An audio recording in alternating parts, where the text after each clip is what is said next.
네, 의료 공백 4주째 정부의 의대 정원 확대 정책에 전공의들이 집단 사직으로 맞서면서 의료 공백에 대해서 환자와 간호사들 우려도 날로 커지고 있는 상황입니다. 네, 이런 가운데 경찰은 이번 사태에 의협 전현직 집행부 등의 책임이 있다고 보고 수사에 속도를 내고 있습니다. 자세한 내용 사회부 윤성훈 기자와 이야기 나누겠습니다. 어서 오십시오. 안녕하세요. 자, 먼저 경찰이 전공의 사직 사태 관련해서 의협 전현직 집행부 5명을 졸소환해서 조사했죠? 네, 어제까지 엿새 동안 의협 전현직 간부 5명을 모두 피의자로 불러 조사했습니다. 정부가 이들을 고발한 지 불과 보름 만에 압수수색부터 피의자 조사까지 이뤄진 겁니다. 이제 어제 조사를 받다가 1시간 만에 돌아간 이면택 대한소아청소년과 의사회장을 제외하고는 모두 10시간에서 12시간에 달하는 고강도 조사를 받았습니다. 경찰은 이들이 전공의들 사직을 부추겨 대학병원 업무를 방해한 것으로 의심하고 있습니다. 이에 따라 압수물인 회의 자료, 통화 녹취, 카카오톡 대화 등을 토대로 전공의 사직 연관성을 집중 추궁한 것으로 전해졌습니다. 또 내일은 박명화 비대위 조직강화위원장을, 모레엔 김태구 비대위원장을 다시 각각 불러 조사할 예정입니다. 동시에 주소 의협 비대위 언론홍보위원장도 내일 압수물 포렌식 참관이 예정돼 있는 상황입니다. 네, 이렇게 수사가 진행되고 있지만 의협의 전현직 집행부 모두 혐의를 부인하면서 거세게 지금 반발하고 있는 상황이죠. 네, 우선 기본적으로 의대 정원을 늘리겠다는 정부의 비합리적인 정책에 맞서 전공의들이 자발적으로 사직했다는 게 이들의 주장입니다. 어제 경찰 출석에 앞서 있었던 김태구 비대위원장의 발언 들어보시겠습니다. 전공의 선생님들의 자발적인 의사표명이라고 보고 있습니다.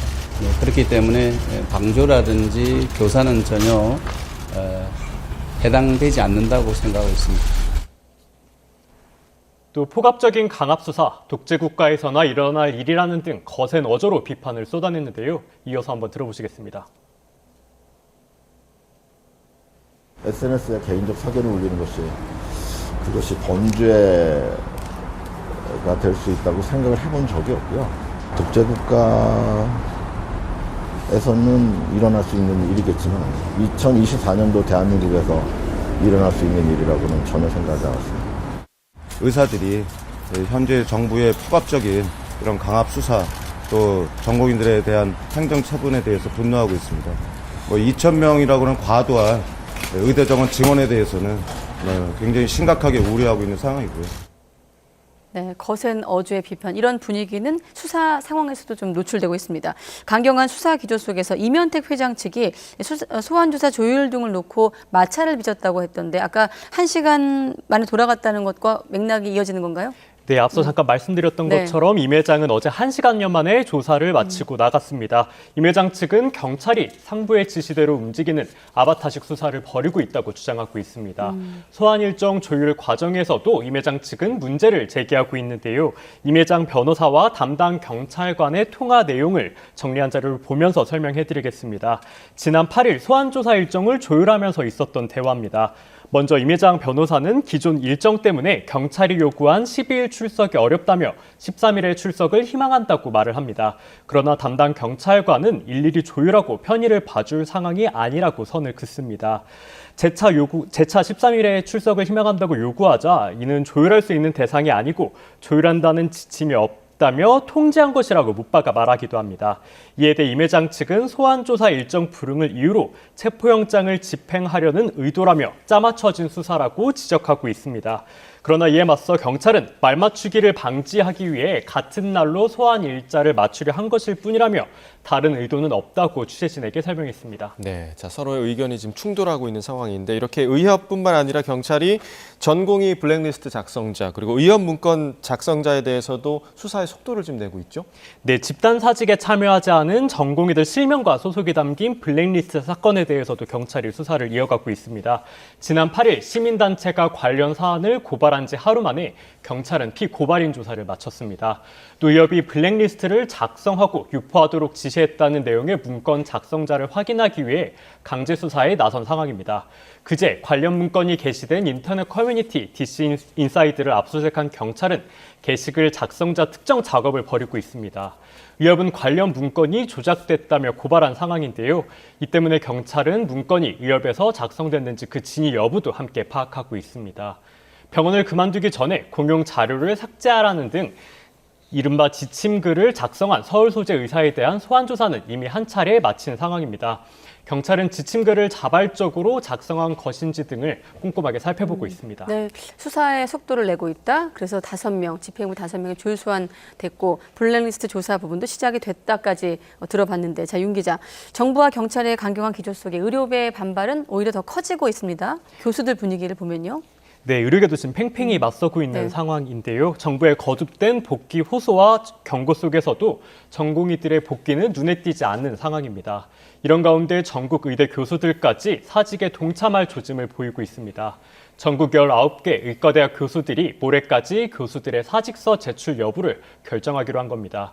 특히 서울대 의대 교수들은 정부의 사태 해결 노력이 없다면 오는 18일에 전원 사직하겠다고 못을 박은 상황입니다. 네, 그야말로 이제 한치 양보도 없다라는 말이 이 대치 국면에 가장 어울리는 말이 아닐까 생각이 드는데, 이런 상황 속에서 가장 피해를 보는 게 환자들일 것 같아요.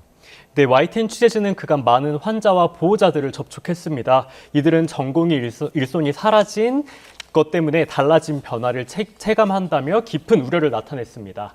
당장 진료 주기가 늘어나고 검사 방식이 바뀌는 등 기존과는 뚜렷이 달라졌다는 겁니다. 직접 들어보시겠습니다. 홈은 좀 길게 잡아줬더라고요. 6개월로. 원래 한 3개월에서 4개월치는 받았었는데 6개월치 주시더라고요. 전공의들이 담당하던 어떤 검사나 초음파 검사나 이런 것들이 어렵다고 다른 쪽의 검사로 대체해서 뭐 하는 그런 경우는 있었던 것 같아요. 장기적으로는 아무래도 이 사태가 해결되지 않으면 아무래도 좀 문제가 있겠죠. 특히 암, 중증 환자들의 경우 의료 공백 사태 장기화에 따른 일정에 따른 수술 등 일정에 차질이 있지는 않을까 큰 우려를 나타내고 있습니다. 이어서 들어보시겠습니다.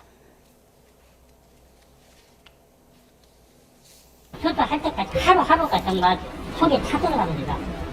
이게 정부에서는 국민을 위해서 한다고 지금 의대생을 지원하겠다 했는데 정작 결론적으로 피해는 지금 국민이 보고 있지 않습니까? 아픈.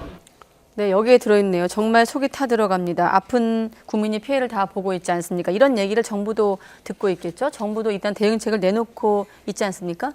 네, 정부는 지난 11일부터 군의관 20명과 공중보건의사 130여 명을 전국 20개 병원에 파견했습니다. 또 의료 공백을 메우기 위해서 간호사들의 업무를 확대하는 방안을 대책으로 내놨습니다. 간호사들이 응급 환자를 대상으로 심폐소생술을 할 수 있도록 한다거나 응급 약물을 투약할 수 있도록 하는 지침을 내놓은 겁니다. 그러나 간호사들이 맡게 될 의사 업무를 교육하는 절차는 여전히 각 병원 재량에 맡겨진 상태입니다. 간호사들은 혹여 의료사고로 이어지진 않을까 크게 우려하는 분위기입니다.